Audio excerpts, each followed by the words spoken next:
And a lot of that tends to be parents, teachers. I don't know about you, but back in the day, my parents, you should be ashamed of yourself was such a common thing to say. And no one ever reflected on what messages am I giving here? It was just my mother, you should be thoroughly ashamed of yourself. That was just a thing parents said back then. I just think if anyone had thought, what am I saying to this child, then maybe they wouldn't have done it. Wow, sound familiar to anybody? It's like that Game of Thrones shame version of Christmas dinner, but with mom ringing that bell. Yikes.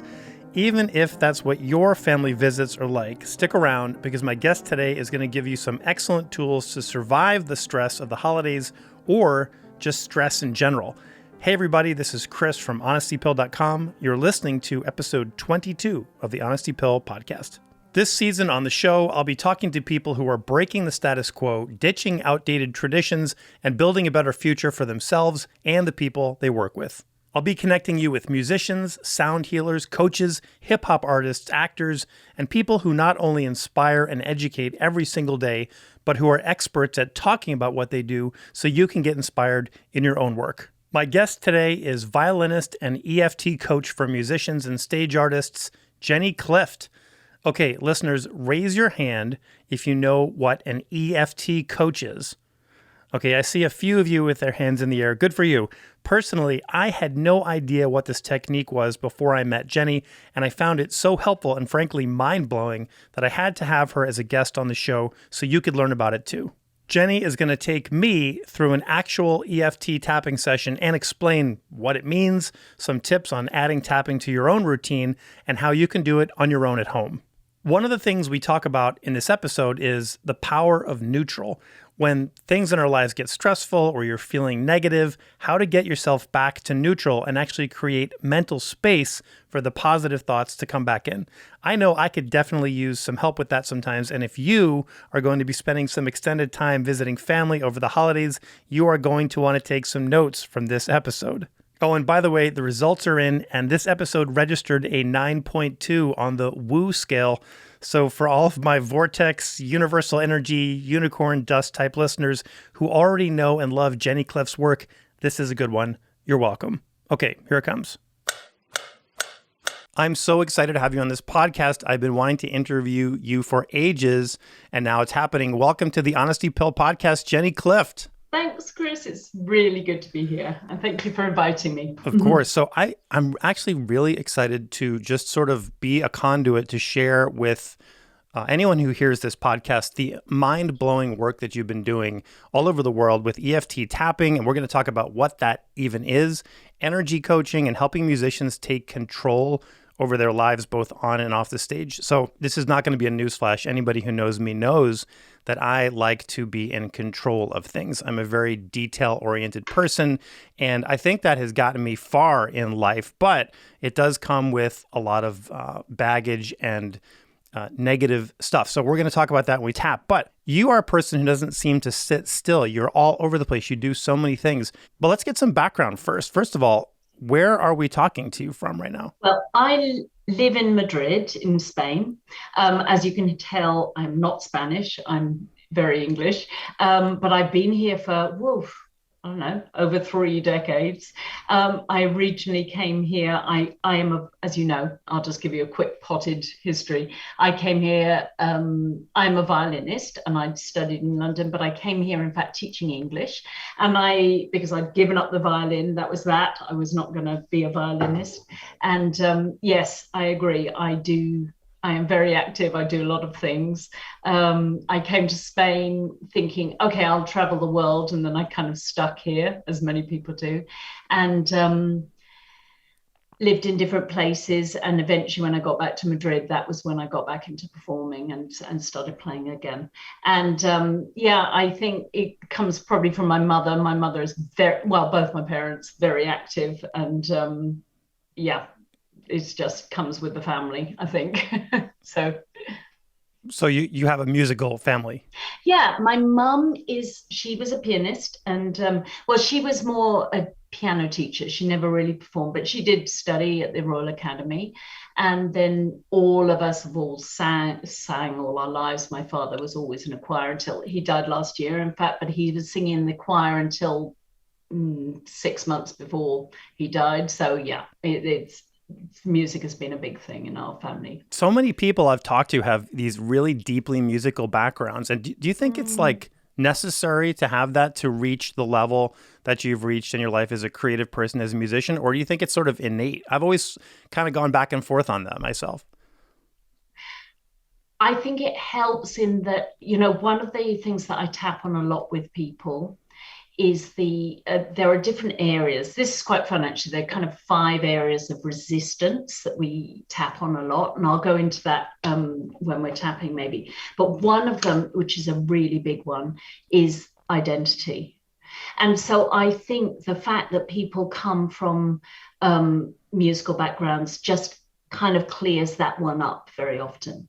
I think I've tapped with a lot of people who didn't have musical parents or that kind of thing. And it's like an extra thing they've had to work on, that they're breaking this new ground, or that who am I to, or I'm not good enough. So it adds those layers. So I would say from that point of view, but having said that, and there was one person I worked with, and she was a good friend, and she comes, I'm definitely not going to name names here, but from an incredibly musical family.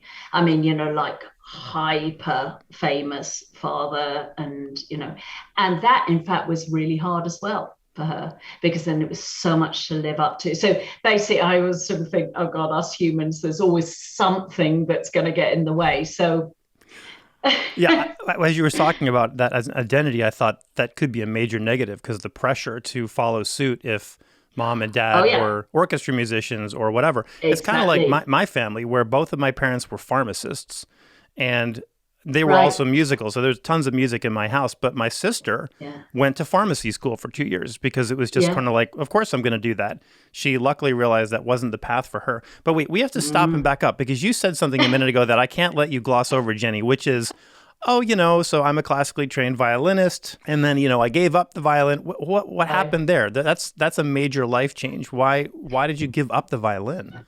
Yeah, it was major, and it's giving up the violin, but it's also giving up a dream, and basically I started the violin quite late. I was 13 when I started, but then got on fast. I'd played the piano before and sung, and so the whole. But then I went to music college, and it was really a thing of my teacher and I were just not a good fit. He was Hungarian, very stern, very, what he would say to me at the end of every lesson was, just get on with it. My gosh. My That's teacher horrible. before then had been, it was horrible. My teacher before then she was an American woman, based in London, working in the Royal College, and she was amazing. I loved her so much, and I could ask her any questions I want. If she said to me, hold the bow like this, as a violinist you have your bow hold all the time, and I could ask her why. But with this guy, this Hungarian, it was just do it sort of thing, and it just didn't work for me. It was really, really tough. And I went from, before I went into music college, practicing 8 hours every single day, to barely practicing at all. I knew I was meant to be, but and after I did manage to scrape through my diploma, but then I just thought, I'm giving up. And I gave up for 8 years, and I didn't go near the violin, and it was a blessed relief, to be honest. Wow. And people say to me, oh, didn't you miss it? Oh no, I was so glad to have nothing to do with it. It was just such a source of stress and misery. We're going to circle back on that, because I think I want to talk about identity with you more, because I think how we measure ourselves. But another thing you just said was, as a violinist, I started at 13. I started late. Isn't that funny that we have these expectations of when someone should be starting an instrument? Now, I know that there's the Suzuki school, and there's all these methods of teaching, especially with strings, that set the expectation. But we have this mold or this ruler that we have to live up to. If, I started late, I'm never going to catch up.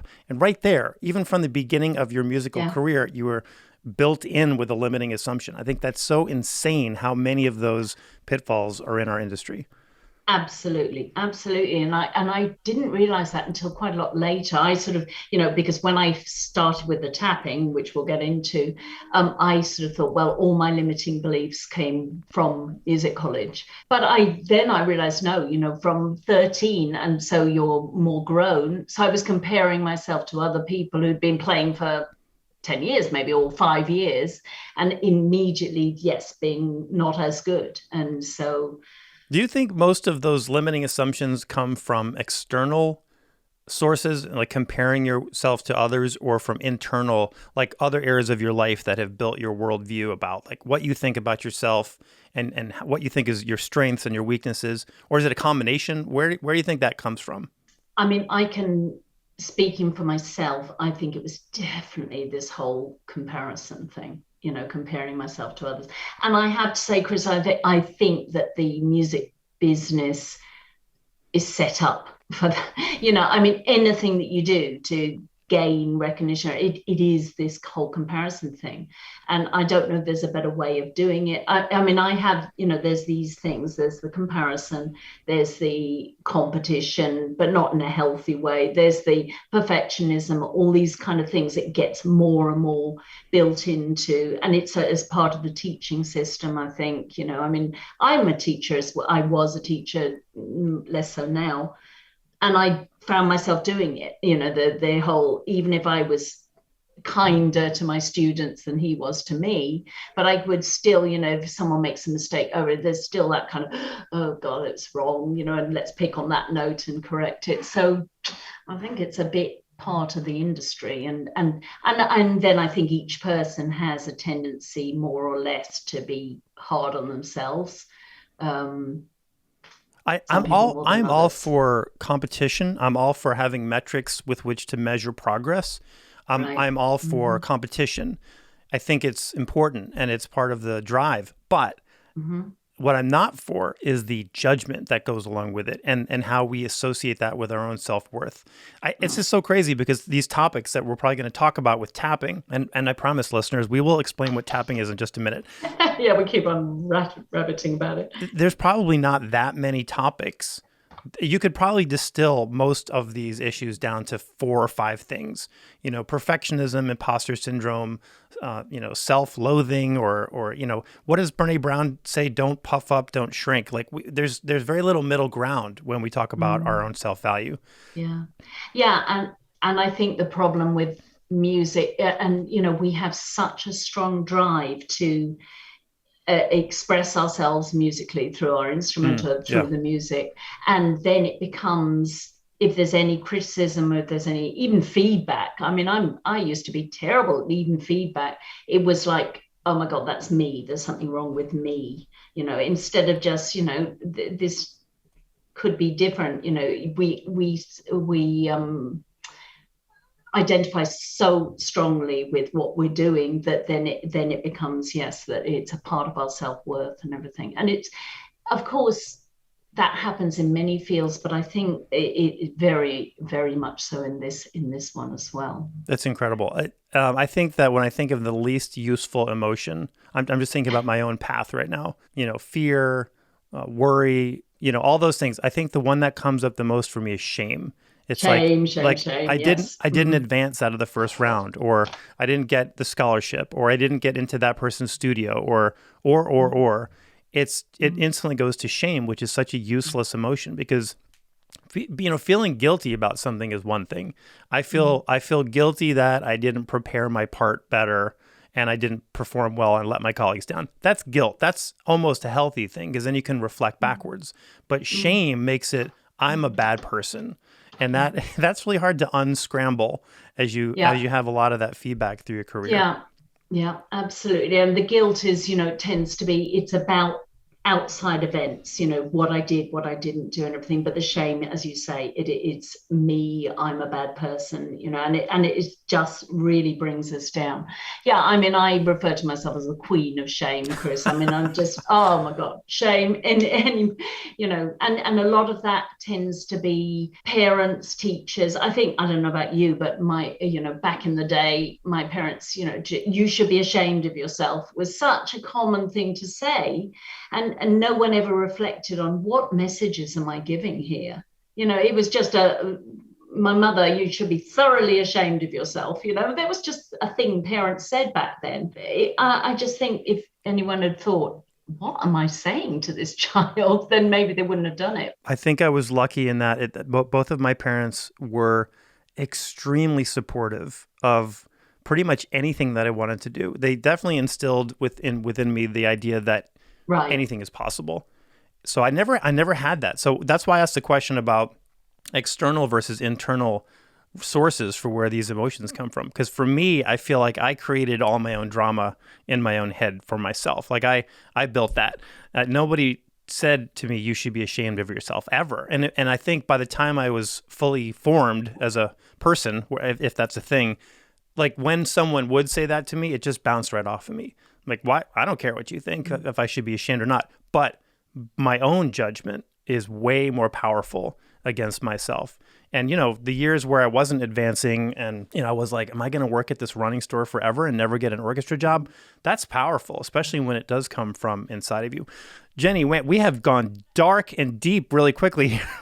I know, really fast, and this tends to be what happens when we start doing it. But let me address that, Chris, because it's really interesting. You say it's only from yourself, and when I say to people, okay, the thoughts, what are you thinking about, and or what thoughts come up when you think about this, and they say, no, I didn't. This is me. This is not. I'm not hearing it from someone else. But it may not be.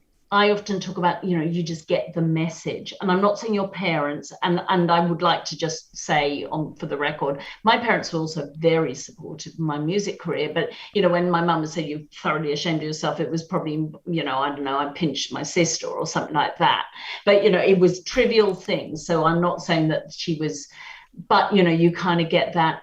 And then I think that, again, back to this kind of industry, that pressure to succeed, and if you're not succeeding, there's something wrong with you, or you're not good enough, or you're not practicing enough, or whatever it is, so then it kind of internalizes and it feels like our own voice, and it's this whole negative bias thing. It's a part of us trying to keep us safe. Always when people are hard on themselves and say, oh my God, I'm sabotaging myself or something, I say, remember, it's a part of you trying to keep you safe. It's all about safety.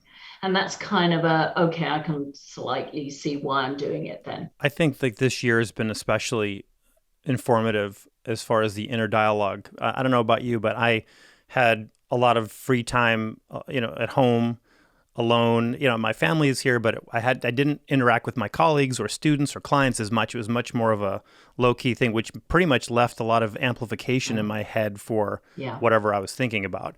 And, I had some positive moments. There are some COVID silver linings. Congratulations.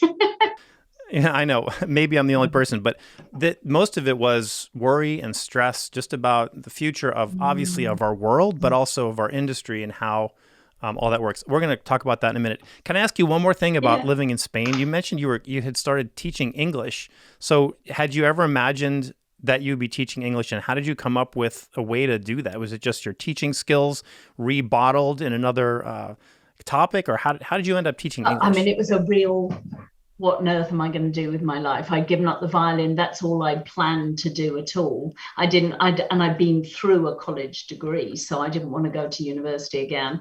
And it was really, oh God, what do I do? I have no other skills. So I went and did a teaching English as a foreign language course. And I really enjoyed it. I really had fun. It was great. And started teaching in the south of England in Bournemouth. And then I got a job. I got two job offers. One was in Finland and one was in Spain. And I thought, okay, I'll come to Spain because it's hot. I don't want to go to Finland. And then I came to Salamanca, which is it's near Madrid, but it's freezing. Oh my God, it was so cold, and I didn't have any. In the summer, it's very hot. In the winter, it's very cold, and then I started teaching there. So it was a real question of, oh God, what do I do with my life, sort of thing. And then I thought, I'll travel the world, but then that didn't really happen. I traveled around Spain. All right, so Jenny, EFT, Emotional Freedom Technique. Did I get that right? It's actually emotional freedom techniques. And I remember I wrote a book after I've been using this technique since I first discovered it for myself in 2011, and in 2016 I wrote a book about my experience as learning this and everything, and I put all the way through that book emotional freedom technique singular, and then afterwards someone said, you do realize there's an S on that, do you? Oh my God, I'm not going back to Amazon and correcting and everything, so that's why I correct you. But and basically, let me just give you the quick potted version. It's an energy healing technique. It's based on the system of meridians and acupressure points. So the same kind of system that's used in Chinese medicine and has been for 5,000 years, and is used for acupuncture and Reiki, Qigong, Tai Chi, these kind of modalities. But instead of putting needles into different points, we tap. So it's also, we use a couple of fingers and just tap around these different points.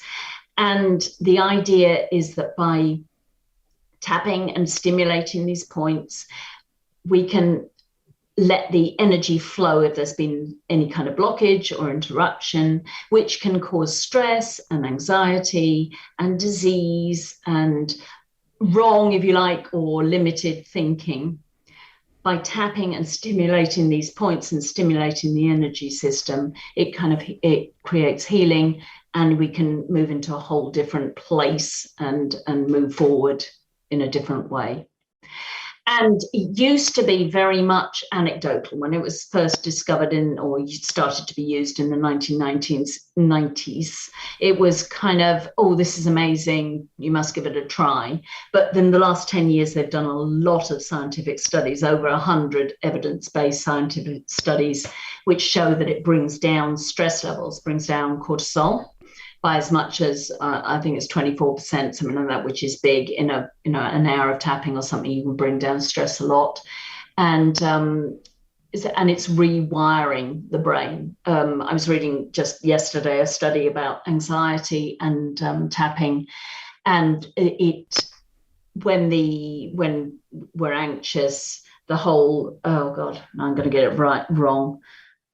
Which part of the brain it is, but it's not the frontal lobe, it's the middle, which gets lit up when you're anxious. And after tapping, it calms that brain activity.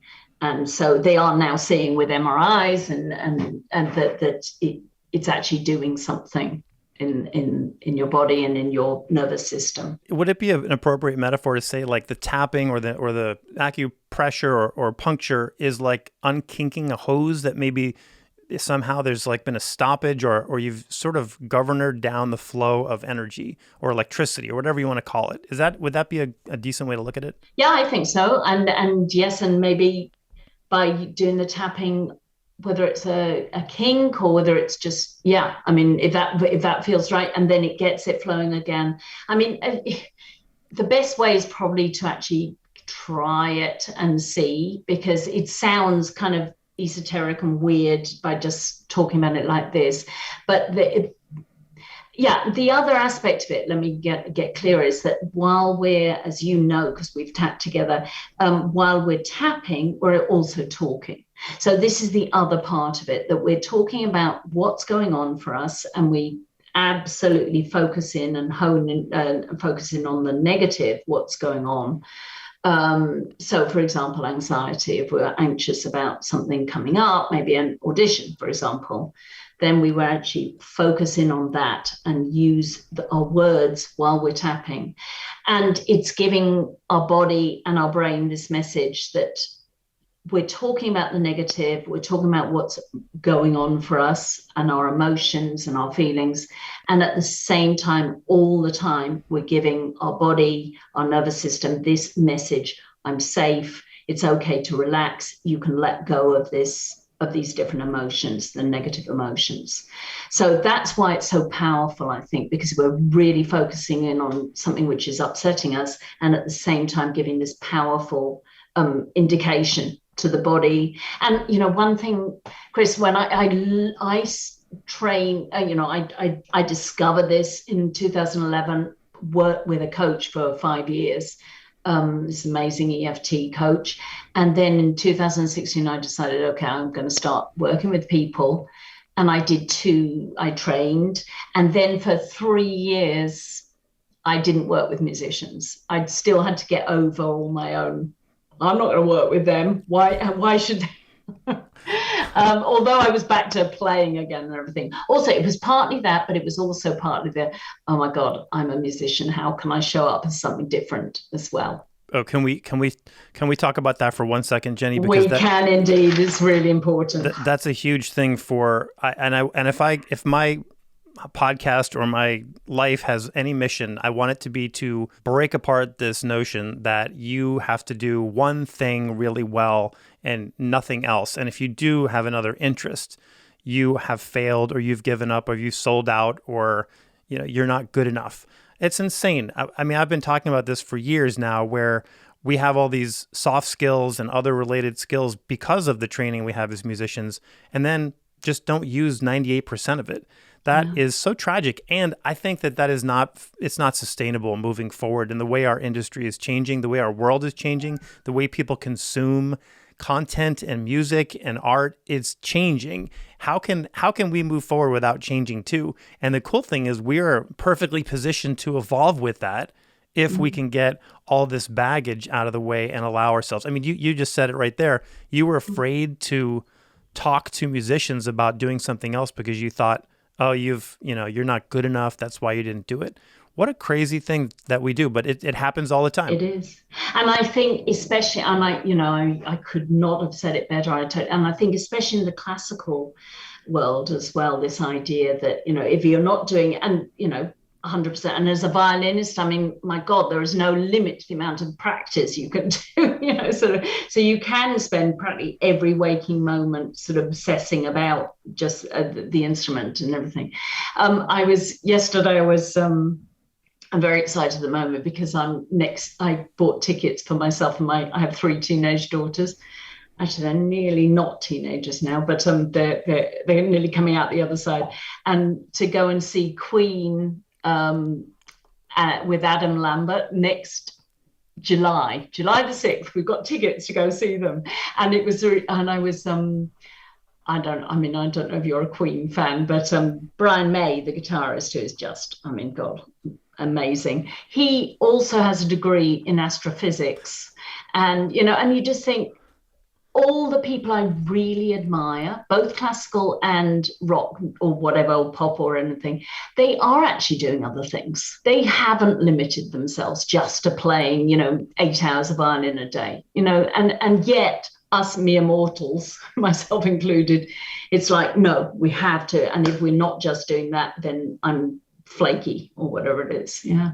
But how many people in the world know that he's an astrophysicist, right? Wasn't one of the others a dentist or something? I mean, they all had very normal jobs and did this music thing on the side. Or they've done it alongside, I would say, rather than on the side, because that makes it sound like it's but they've done things alongside. And yes, there's time for everything and value in doing more than one thing. Can I tell you a story about that, that you've given up because you've changed gears?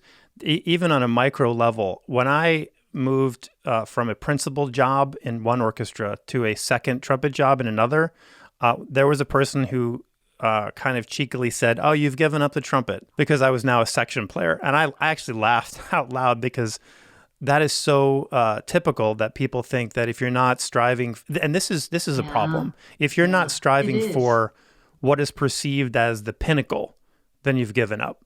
Yeah. And didn't they just do a study about Olympic medalists that people who have gold are very happy, but then the second category of people who are satisfied are the bronze winners. The most miserable statistically are the silver.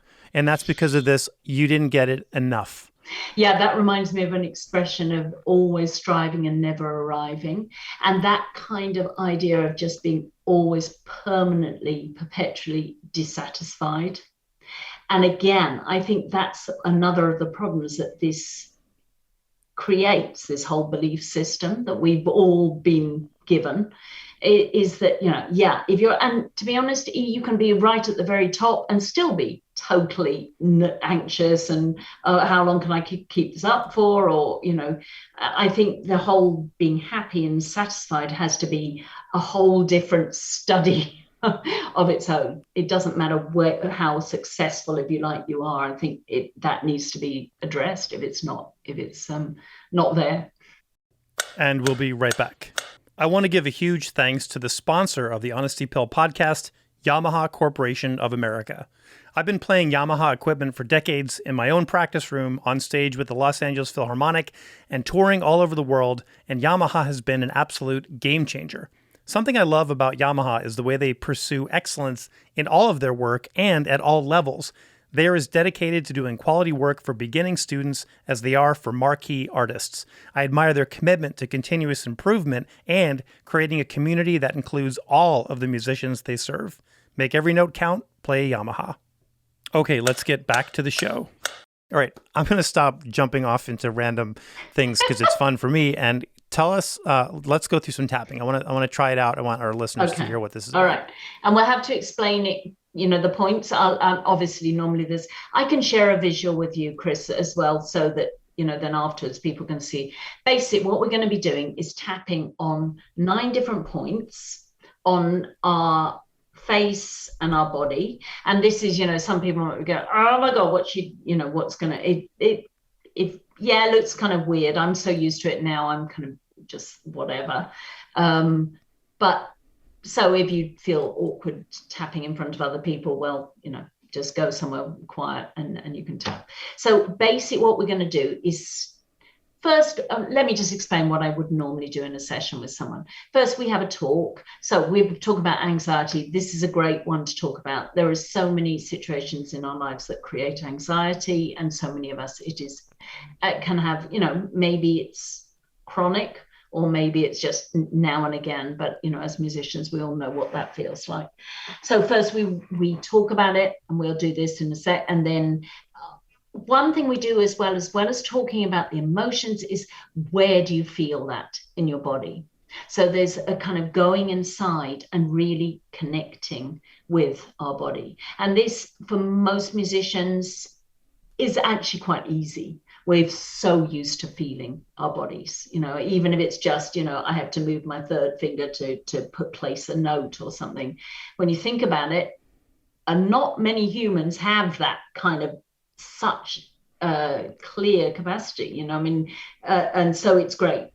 We are all in touch with our body. And then we find words. What words are we going to use? And when I talk to someone, I'm scribbling all the time. I'm writing down what they're saying, because those are the words that we're going to be using.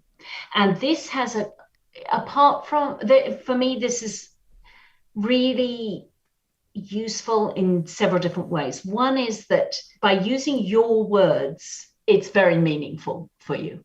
Of course, if I said to you, I'm thoroughly ashamed of myself, you'd be going, no, that's not quite right, because those are my experiences and everything. But if you say, something that comes to your mind, then it's meaningful for you. So but then also it's very validating, because speaking it out loud, even though people say to me, oh my God, why is it so negative?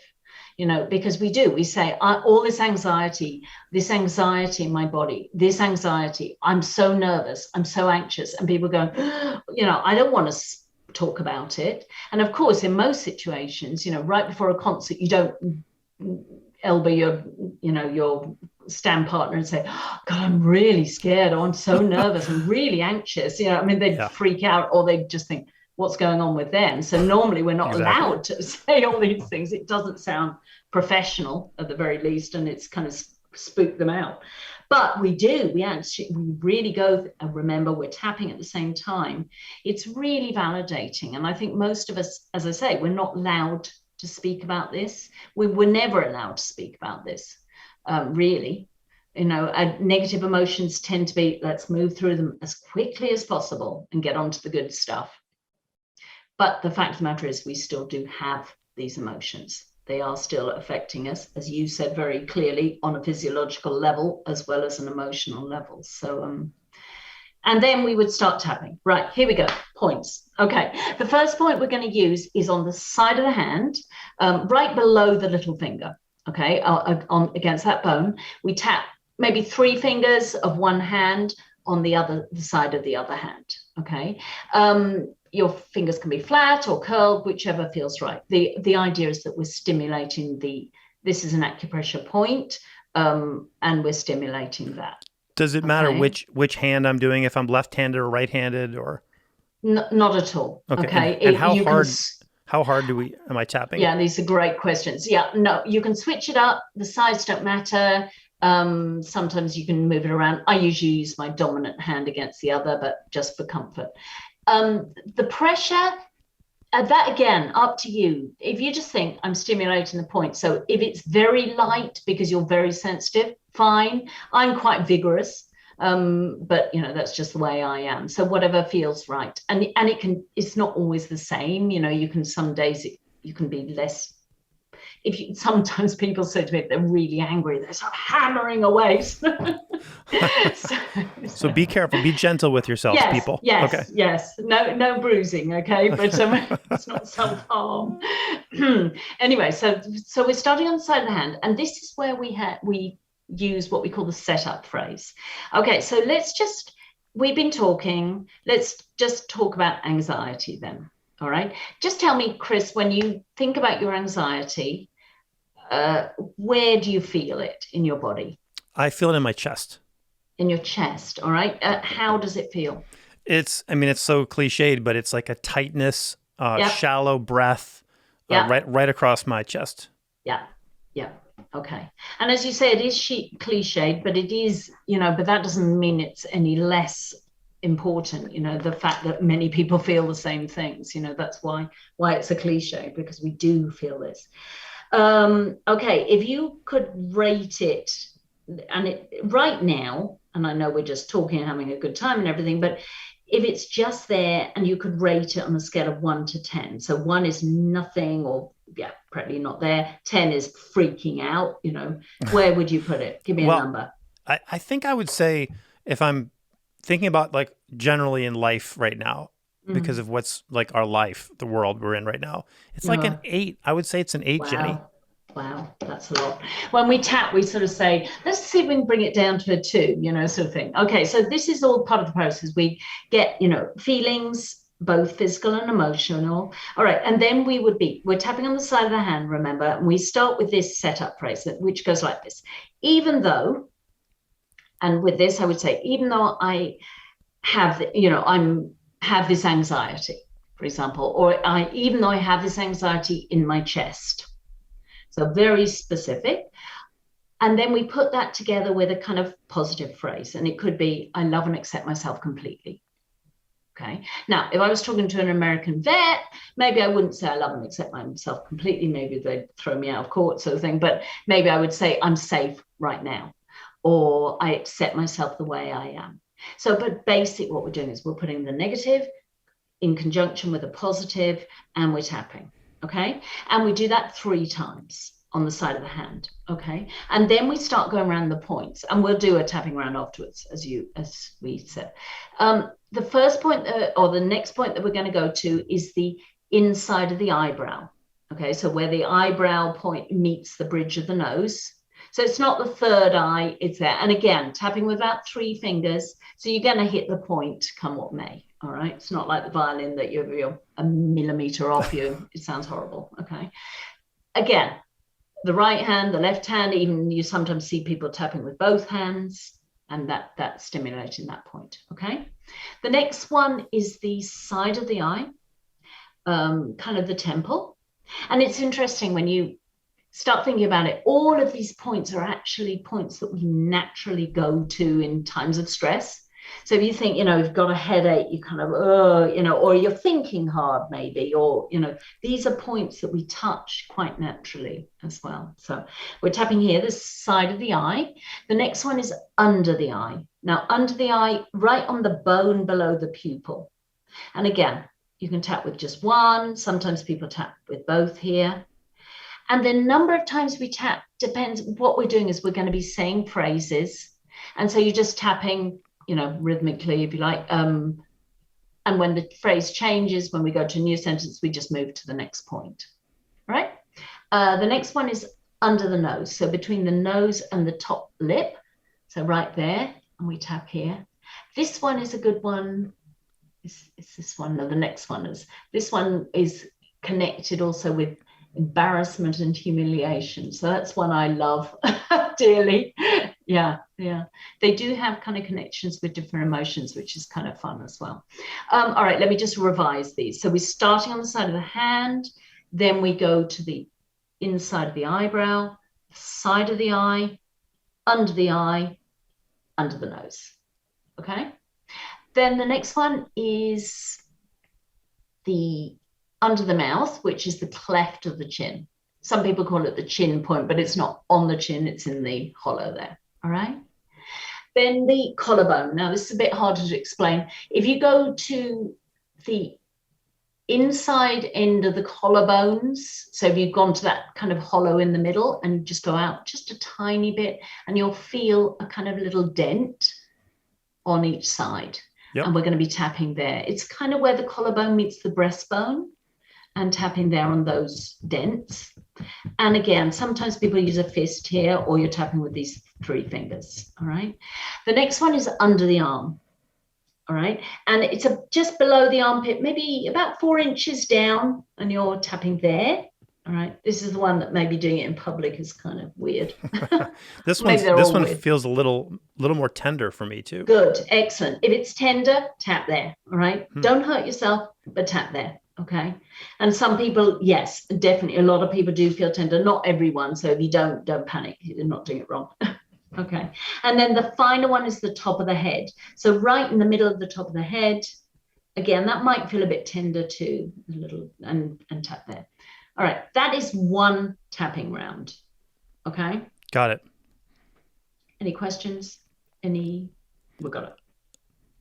All right. So why don't we just do a bit of tapping then and try it out? Okay. All right, we're going to do this. You guys can follow along at home and listen as you do this. And normally, Jenny, when you do this, you don't speak the spots out loud as much. But since we're here on a podcast, you're going to be repeating so people can follow along which points they're supposed to be at, right? I will. Okay. I will. Forgive me if I forget sometimes. All right, and you throw them in if I've forgotten. But yeah, basically what I say to people is, the side of the hand is kind of on its own. We're saying it 3 times. Then we start around the points. I will say them, yes, to remind people. But if you realize, oh my God, she's moved on to another point and I haven't, it does not matter. Right. It's not like, the universe will say no healing for you. You're on the wrong point. Again, it's not like the violin. Right. Am I meant to echo back what you say as well? Yeah. Okay. I was going to say this is how it works, that I say something very much based on what you've told me, and then you echo it back. And I always say to my clients, if I say something which you just don't agree with, you've got several options. You can modify it a little bit, or if it sparks something else, by all means you can modify, or just don't say it, or just, if you say it, you won't take on anything that's not yours. Okay, when we're tapping in a group, for example, you might be going, oh, I'm all this terrible shame, and someone's going, I'm not ashamed. It doesn't matter. You're tapping, you're clearing. Your brain is not that. Your brain will do what it needs to do to clear your own stuff. Okay. All right. I'm excited. Yeah. Let's do it. Okay, let's do it. All right. So let's just start, Chris, and we'll do it as if I was doing a session. This is like a minute or 2 minutes. All right. So just close your eyes. Oh, and just one thing I want to say. Yeah. If I really encourage people to tap along with us and speak along with us if they can. Okay. Obviously, well, I was going to say not where you're driving. Actually, I tap a lot when I drive, but But It you're a doesn't matter. professional. Yeah, but it's not like hypnosis. You won't go under or anything. So you're still fully alert. So it's just, can you drive with one hand? The only thing I probably can't tap and do is play the violin because I really haven't worked that one out yet. But I tapped right before. So so just take a moment and close your eyes if that feels okay. And just take a deep breath in and let it go. And just feel your feet on the floor. Maybe feel where you're touching your chair, wherever you're seated, or just feeling that contact with your feet. So allow yourself to be grounded and centered right now, right here, so as to get maximum benefit from this tapping. And just following your breath through your body. And I just want you to feel into your body. And just so for you, and let's focus on anxiety. So anyone who's listening, and for you, Chris, one thing with tapping is the more specific we can get, the better. Okay, we can absolutely tap on all this anxiety, but if we can actually pinpoint something, then it's more effective. We can see better change and we can really start to clear things. So maybe if you can think of a moment, maybe today, maybe yesterday, when you were feeling anxiety, something that just stands out for you, and just feel into that sensation. See yourself in that situation. Maybe there was someone else there. And often it can be something that's already happened, but often, or something we're thinking in the future. So anyone who's doing this as well, just think of a situation that makes you feel anxious. And become aware of that emotion and how you feel anxiety.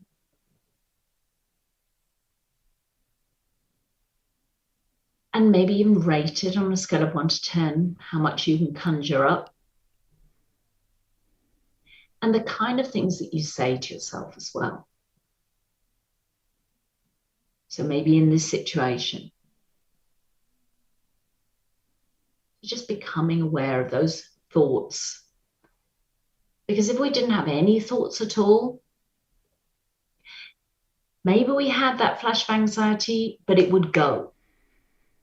But with our thoughts, we kind of perpetuate it. We get into this circle, this cycle. So just be aware of those thoughts. And again, feeling into your body, feeling the intensity. And if you're feeling just, not very much, that's fine too. And some people say, I don't know, I can't feel it. If you can't feel it, where might it be?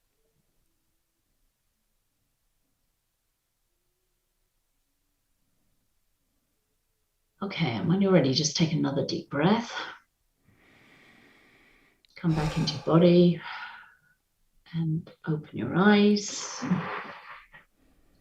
And Chris, did anything else come up specifically that we can use in the tapping? Yes. Do you want to tell me? Yep. Are you okay to tell me? Absolutely. I'm specifically thinking of a school meeting yesterday for my kids' school and about what re-entry into school is going to look like, given that at this time of this podcast, we're still in the clutches of coronavirus, and it's very stressful, and I literally feel it on my chest. I may even level up my 8 to an 8.5. Okay, 8.5, here we go. Yeah, and you're feeling that pressure, and you're feeling, what kind of thoughts were there? Just deep helplessness that my children might be facing another year of not optimal learning or fear or isolation or whatever it might be, and I feel so helpless. All right, let's tap. So we're starting on the side of the hand, remember? Okay. I'm going to go with what you just said, okay? Even though I feel so helpless. Even though I feel so helpless. In this situation. I love and accept myself completely. I love and accept myself completely. All right, keep tapping on the side of the hand, okay? Even though I feel so much helplessness in this situation, Even though I feel so much helplessness in this situation, I love and honor myself completely. I love and honor myself completely. Even though I feel this deep helplessness, Even though I feel this deep helplessness, and it fuels my anxiety, and it fuels my anxiety, all my worry about my kids, all my worry about my kids, about the state of the world, about the state of the world, and how little I can do about it. and how little I can do about it. And even though I feel this sense of helplessness, And even though I feel this sense of helplessness, I deeply and completely I deeply and completely love, honor, and accept myself. love, honor, and accept myself. Okay, right, we're going around the points, okay? And just a word of warning, as we do it, you may peak more, it may, by saying these words, very often, it can maybe even tears, or you may feel more. So just keep tapping, just because I don't know who's listening. If anyone knows they have something really heavy, really toxic, maybe make sure you've got someone else around you, or that you're in a safe space, okay? Because obviously I don't know who's listening. So self-care, take responsibility for your own well-being, okay? But in general, keep tapping. It does often peak, but it'll come down, all right? Trust. Okay? Okay, right. So we're now on the inside of the eyebrow, okay? The eyebrow point. This deep helplessness. This deep helplessness. Side of the eye. This deep helplessness. This deep helplessness. Under the eye. I'm so worried about what my kids are facing. I'm so worried about what my kids are facing. Under the nose. Everything feels really bad right now. Everything feels really bad right now. Under the mouth. And I feel helpless. And I feel helpless. Collarbone. And this creates so much anxiety. And this creates so much anxiety. Under the arm. I'm feeling so much anxiety. I'm feeling so much anxiety. Top of the head. This anxiety in my chest. This anxiety in my chest. Eyebrow point. This tightness in my chest. This tightness in my chest. Side of the eye. I can't breathe deeply. I can't breathe deeply. Under the eye. All this anxiety in my chest. All this anxiety in my chest. Under the nose. I'm really feeling this anxiety. I'm really feeling this anxiety. Under the mouth. I'm anxious for myself. I'm anxious for myself. Collarbone. I'm anxious for my kids. I'm anxious for my kids. Under the arm. I'm anxious for the world. I'm anxious for the world. Top of the head. And I just don't know what to do about it. And I just don't know what to do about it. Eyebrow point. All this anxiety. All this anxiety. Side of the eye. All this anxiety I'm feeling. All this anxiety I'm feeling. Under the eye. And all this helplessness. And all this helplessness. Under the nose. I can feel this energy of helplessness. I can feel this energy of helplessness. Under the mouth, pulling me down. Pulling me down. Collarbone. I just can't do anything. I just can't do anything. Under the arm. This is out of my control. This is out of my control. Top of the head. All this anxiety. All this anxiety. Okay, now just take a moment, just take a breath. And just feel into your body, into your emotions. If you were at an 8.5 before, just feel if there's any shifts. And I always say any answers are good, if it's more, if it's less, if it's the same, if it's a different emotion. It's definitely different. Do you want to tell me what's shifted? Yeah, Jenny, it feels like I can feel that sort of energy leaving, the negative energy sort of leaving. Nice. Yeah. A kind of release, no? Yeah. Good. Did any thoughts come up as you were tapping? Yes. And the thought that came up the hardest for me is I have a really hard time saying that opening declaration out loud, which I think is really strange. I don't think it's strange at all. I think, culturally, this is kind of, I know that nowadays we're encouraged to self-love and self-acceptance, but I think, and I have to say, I think EFT is a very, very good way of getting there. And it may not be instantaneous. I mean, if it feels really bad, maybe just say, I accept myself right now, or something like that. I've had clients who I had a client who took about 3 months to get there, and I kept slipping it in, and she kept telling me off because she was like, "No, I'm not saying that." And then eventually she did it, and it was a real breakthrough when she could. So yeah, it feels wrong somehow, doesn't it? Like, how can I be a flawed, bad human being and love and accept that? It's like, Well, I don't think that that's something that most people say to themselves. no, I mean, I would definitely say that about my children and my wife and, yeah. my people I love in my life, but I don't often put that energy inward. So saying it out loud in this way it just feels very unfamiliar, I guess is the word I'm looking for. Yeah. And here's what I would say to that. The problem is I think this is one of the issues about when we are often either anxious or feeling very negative, very self-critical, this kind of thing. What we try to do is go straight to the good stuff. Okay. So we kind of try to talk ourselves out of it by saying, it's a kind of, well, I don't know, just think positive or whatever it is, or however you try to do it.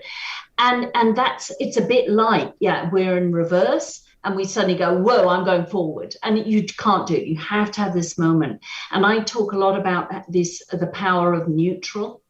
And so you'll find if you are feeling very either anxious or very negative, if you just try and get to neutral, then the good stuff has space to come in. Unnatural, and maybe people say, oh God, she's gone totally woo-woo here. Our natural state is to be feeling good and feeling optimistic and hopeful, but we have so much negativity in our heads that we don't often feel that way. So if you can get into neutral, even if it's a few seconds, and you can start to train this until there's more time there, and then the good stuff can come in. So it's, and the tapping, the other thing with the tapping, it is very focusing. You're quite right. Doing tapping on the points, it does keep you in your body. And I think that's also a big problem for many of us musicians. We get on stage. Oh, I don't know. I mean, I'm sure I certainly have it. That kind of fog brain, gray feeling of, complete panic. And if you can come down into your body, then it changes things a lot. That was fantastic. Okay, I have a question for you. You said woo scale, woo woo, right? On the woo scale, 1 being if I can't see it, it's not real, and 10 being fairy dust and unicorns. Where are you personally on that scale? Oh, more than I used to be. I mean, unicorns maybe not, but things like angel numbers and stuff like that I'm quite into. I used to be less so, but I totally believe there is much more than meets the eye. I don't see how there can not be. And especially, I think, as a musician, I think we all know what energy feels like. We all know, when a performance or an audience feels good or doesn't feel good, or I mean, there is energy, and also the whole channeling music and interpreting. I mean, there's so much there which is not, you can't hold on to it, you can't see it, but we all feel it. So yeah, no, I'm quite far up there. Scale of 1 to 10, probably 15, 16, something like that. Much more than I used to be. I used not to believe in any of this stuff at all. Past life, forget it. But the more I work with people, the more I think there's so much which is not explainable. So speaking of you working with people, what is it like to present something to the world that everyone is not familiar with, that most people are not familiar with? Does that add to the challenge? I have to say, I was pleasantly surprised when I started working with musicians at how receptive people are to it. I thought there'd be much more resistance. I have to say, Chris, this is just between, I never said this to you before. When I first met you, when we were in the, I was scared of you. I thought, oh my God, he's so, I know. No. I just thought, he's going to just hate this kind of stuff because I just saw you. And you know how that is just a preconception I had. Oh, he's a trumpet player in the LA Phil. Oh God, he's going to hate this kind of stuff I'm doing. You know, sort of, isn't that crazy? And then I got to know you, and then I thought, oh no, okay, so all right, Jenny. Oh my God. Well, I'm glad that we didn't just meet fleetingly and never spoke again, because I would hate to think that I don't know. No, then I got to know you, and then I was not scared of you at all. But it was, you know, it had nothing really to do with you. It was your status, your where you are. You know, isn't that crazy? It might be a trumpet player thing. We come across badly in most cases, so I totally get it. Wow. So sorry about that. I had to chat. Did you ever think that anyone would pay you for this? Well, another, you know, preconception. I didn't know if musicians would. I mean, I worked with people and I paid other people to do this kind of thing. I definitely had a feeling that, oh God, musicians that only want to pay for their lessons or their, you know, something directly related. Luckily, it's not true. and the more I do it, you know, I do know it's valuable. I mean, I have my moments of, oh my God, I'm an imposter, blah, blah, blah, but not many, because I do see time and time again that it does help a lot of people. It's not for everyone. I always say it's like the violin. It's not for everyone, you know, but it is for far more people than I thought it would be. So, yeah, which is nice, you know, and it is, you know, it's used by athletes. It's used by, there's this YouTube video, these people, sports guys I think it's waiting to go on, I think it's baseball. And one guy's tapping on his face, and the two commentators going, what's he doing? What's he doing? And this, oh, I think it's feng shui for the face or something, or for the edge. It's hilarious. But, you know, it is. I love that. I know, it's so fun. And, but it is becoming, and it's kind of a cutting edge thing, and also gives you an edge. You know, you can bring down the stress in so many situations. I mean, the uses are so endless, as you can see, because you just tailor it to whatever's going on. You know, it can, even though I yelled at my daughter, or even though I've got an audition for the LA Phil tomorrow, I deeply and completely love and accept myself, you know, sort of. I think musicians and creatives need this more than anybody. I'm just going to read. I'm going to let you go. I'd be respectful for your time, Jenny. But I have no idea what time it is. And as you said just at the beginning, we could talk for hours. I was like, okay. There's so many things we're going to have to do round 2 soon. But musicians and creatives who are interested in using EFT, the techniques, specifically can include help with audition preparation, stage fright, performance anxiety, limiting beliefs, I'm not good enough, not enough opportunities, clearing traumatic memories, for example, audition, bad teachers, performances, we've all had plenty of those, injury, pain, stiffness, trauma, techniques, for example, playing faster, improving tone, and money, mindset, and beliefs, overcoming starving artist syndrome. Okay, if you're listening and you have a pulse and you like to make things, you need to fix these issues because they're baked into, they come with the toolbox of being creative. You get the bravery and the courage and the popping of ideas, but you also get all of these things too. It all comes together with being creative.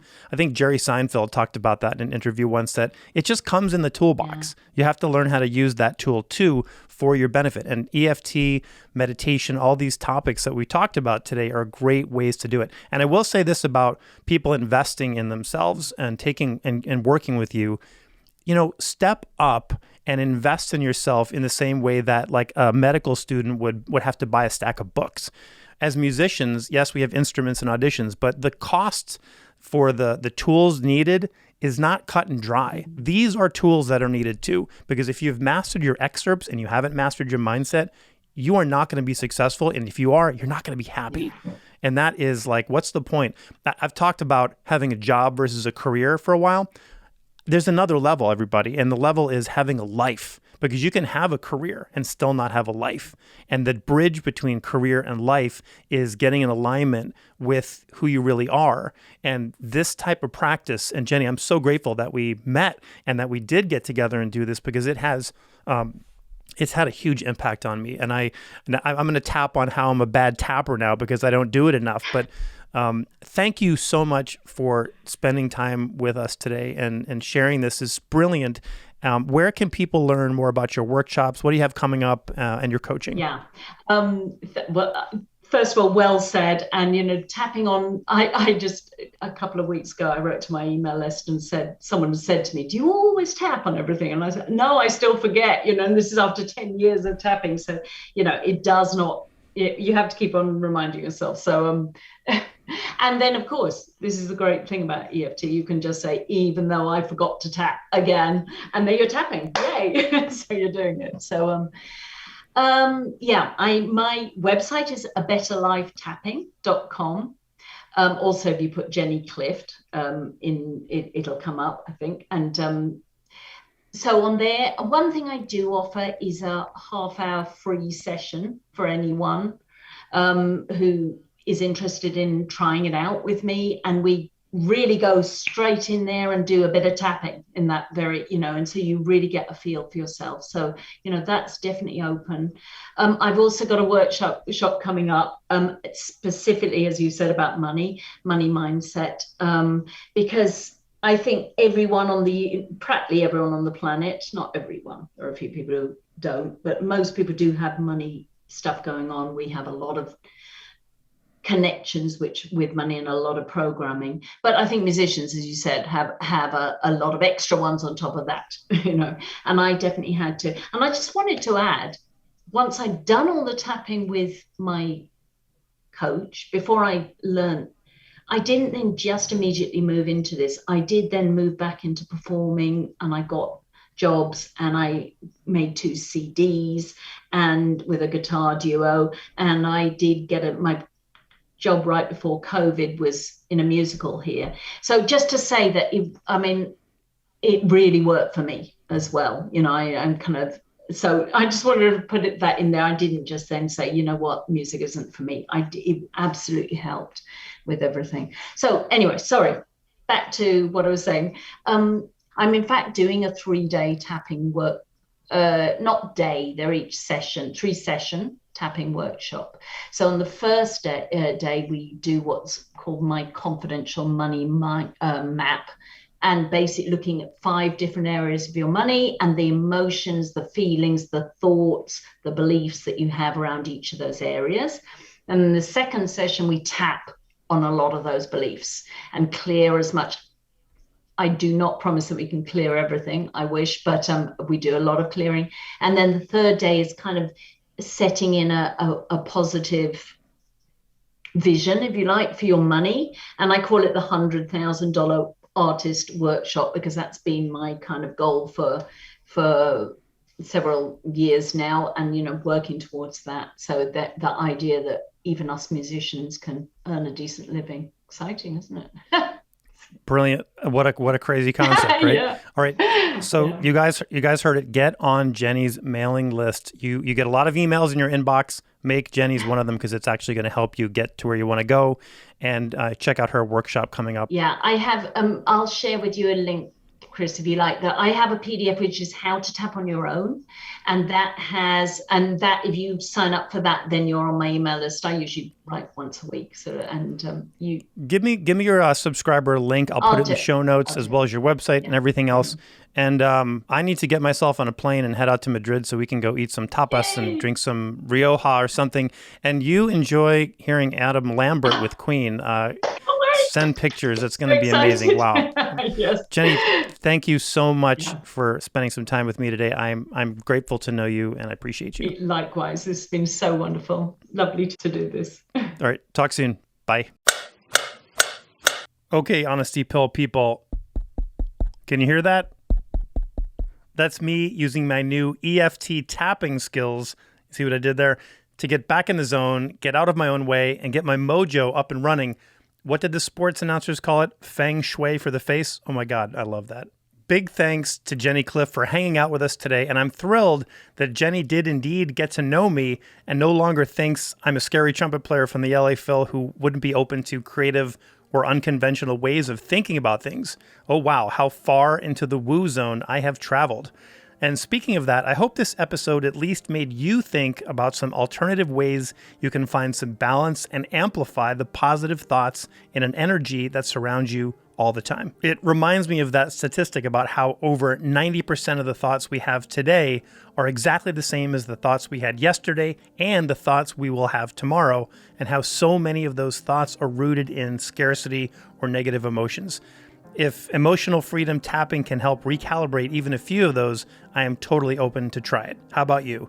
If the answer is yes, scroll down to the show notes and download Jenny's PDF on how to tap on your own, subscribe to her mailing list, and see her map of the tapping points she talked about in today's session. Okay, that's it from me today. This has been the Honesty Pill Podcast, episode 22. You can find out more at honestypill.com. I want to thank those of you who have taken a moment to review this podcast. It means the world to us and helps other people just like you connect with everything that's going on over here at Honesty Pill Mission Control. And if you haven't subscribed and you like what you're hearing, I want to challenge you to check this item off your to-do list by subscribing right now wherever you get your podcasts. Okay, I'm out of here. Thanks for listening. We'll see you next time.